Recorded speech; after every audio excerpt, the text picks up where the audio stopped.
IPL Radio, inspiring passionate lives for the community.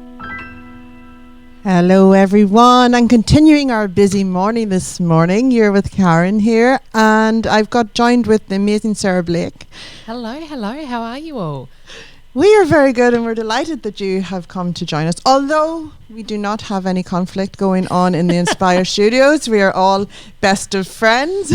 I know, that's what everyone says until conflict happens. It's always good to have a conflict strategist as a friend. So I'm so delighted to call you my friend. I often tap you on the shoulder and say, Sarah, what's going on? And how can you help me with this?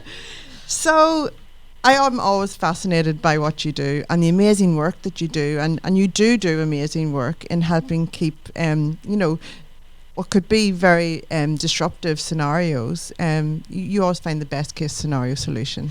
Look, I always work hard to find the best case scenario solution. Doesn't mean I always get there. I think when people find themselves in conflict, it can be completely overwhelming.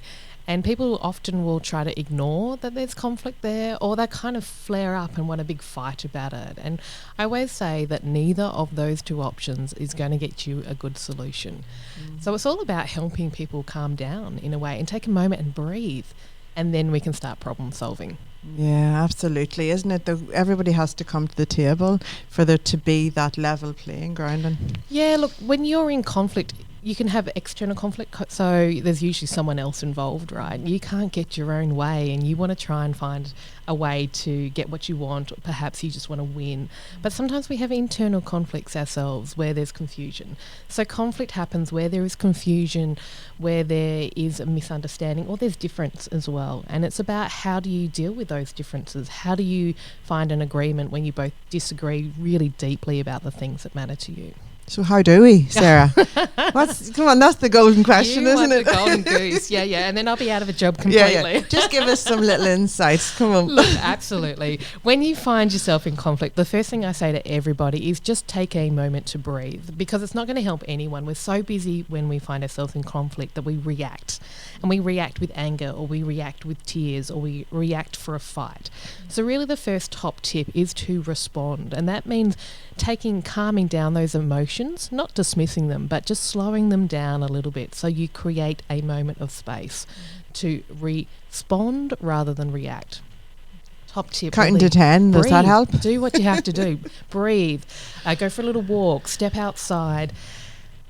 Plant your feet on the ground. Whatever it is that kind of slows you down. And it might be that you've got a little reminder that when something starts to escalate, that it just reminds you to breathe. It just reminds you to take that moment. So find your little thing. And I've heard so many different... Someone might go out for a cup of coffee. I'm escalating. It's getting crazy here. Yeah. So they'll go out. Their cup of coffee is their moment to breathe. So that's really the first tip, is to just take that moment. I find going to the toilet for a few... Thanks, Karen. We're going right deep into all the details today.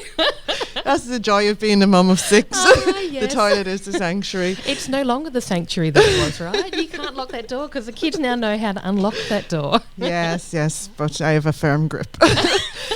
But Sarah, not only is it family conflict, not only is it personal conflict, but you also help organisations and also help communities find that beautiful space where conversations can happen. And isn't conversations an important aspect of? Honestly, yeah. To be really honest, conflict is when we stop communicating, and it's really all of us finding the way to have a difficult conversation about those things that make our tummy squirm, that are uncomfortable. And look, I could list off a stream of uncomfortable topics that no one wants to go to. And those things are probably more important to have, because it means that there's a point of difference, there's some confusion. So I love the work that I do. You know that I love. I know that you do. You're amazing, because I don't know how anybody could love the work that you do, because it is in conflict. It's hard but you work. Find it. You just you find so much. You're so passionate about having people find that resolution. It's amazing. Look, I work with companies and small to medium business when they run into workplace conflict.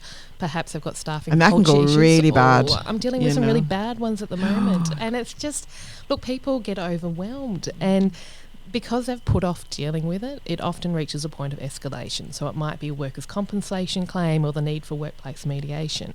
And I can come in and do the mediation work, but what's really interesting to me is how can you deal with it before it gets to that crisis? And even if you do a mediation, you still got to pick up the pieces afterwards. So what does that look like? How do you create an environment where you can work better together?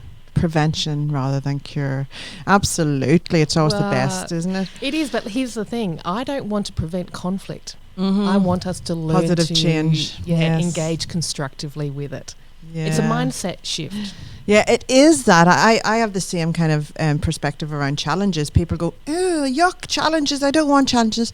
But I see challenges as really awesome things because it means I'm growing. Yeah. It means I have something, I'm going to learn something new. I'm going to evolve into something. So that's how but now I haven't come to that around conflict, but I do appreciate that through conflict can come positive change if you approach it from a positive, solution-based perspective. Yeah, look, in this past 18 months nearly now, isn't it, with COVID, it has heightened everything. So workplaces are really struggling right now.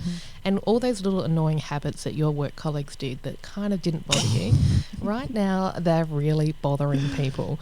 So there's a lot of tension in workplaces, and it's in part because we are worn out. And we've carried a lot of burden, and there's still a lot of confusion, and humans don't cope very well when there's confusion.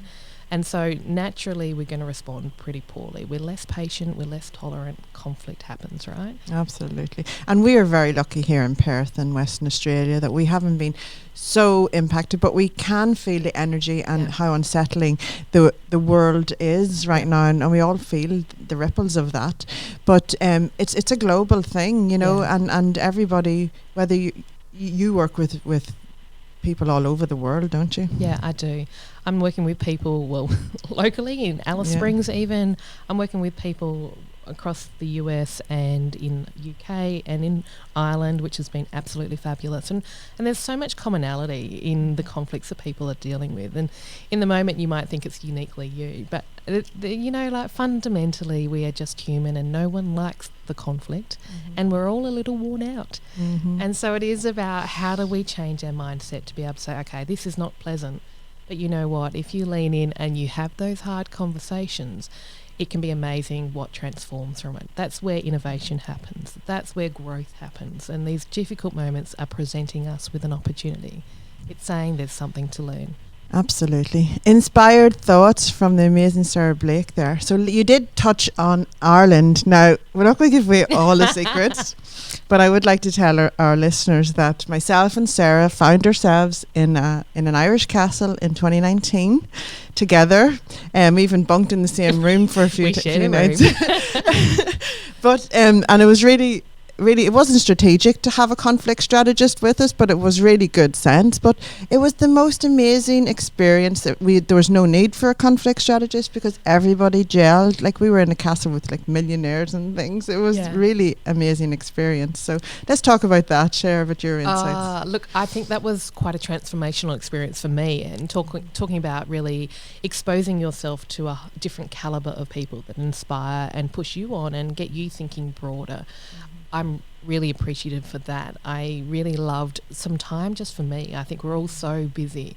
So I took advantage and I went for walks in the forest, and I wrote looking out over the paddocks. It was raining and you would just put on the wet coat and just go out into that Irish forest. Honestly, like, what are you walking a couple of the mornings, and it was pretty dark in the mornings, and it was rainy and misty, and I'm feeling okay, and then I hear something in the bush. I'm like, oh, maybe this wasn't such a good idea. No. Anyway, there was animals everywhere. I loved it. I came back to the castle. Those stags, those deer, like they'll go, oh, something to bump. Something to bump over on the road. Look, it was fantastic. I also think what was really interesting, whilst there wasn't conflict at the event, there was tension, right?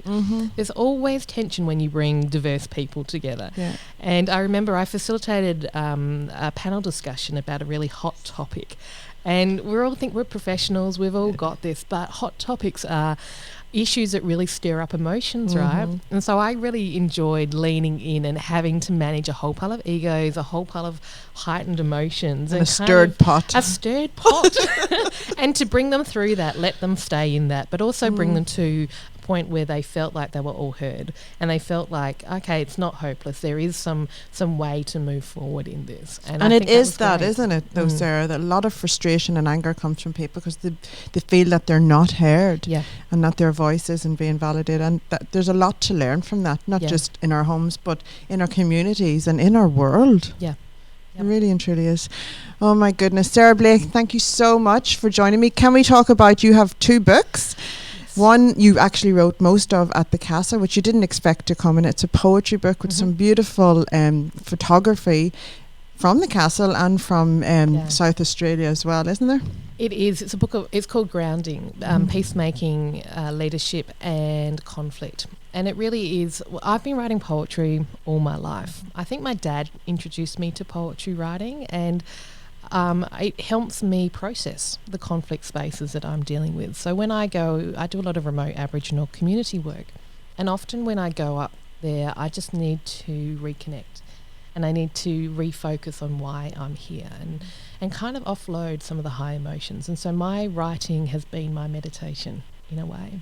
And when I went to the Castle and I just made space for writing again, it really connected me with those things. And I think I'm grateful for you to remind me that there was a theme to all my writing. And so amazing, like corporate poetry, I call it. It's like, this innovative thing that we're bringing into the world. And you are currently writing your book, Holding Hope. Can you share with us a little bit about that? I am. Holding Hope is, we all need a little bit of hope right now, I think. And we do. It is about recognising that there are a lot of hard, difficult conversations out there, and we don't always deal with them well. In fact, we don't really learn how to have them particularly well. So this book is about exploring how important they are, but more importantly, to instill within each of us that there is hope.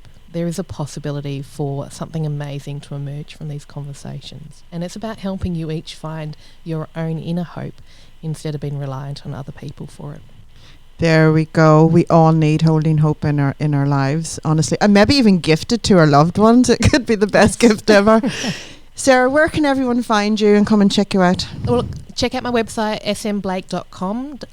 I'm also on Instagram, I am on Facebook, and I am LinkedIn, but always search Sarah M. Blake. Yes. Because that's not Sarah Blake, you get a else. surprise. A surprise you don't need. Don't go there. Sarah M. Blake or smblake.com or Sarah Blake Mediate on Instagram. Oh, fabulous. Thank you so much for joining me, Sarah, and my pleasure. Being my guest today. Bye, guys. Bye.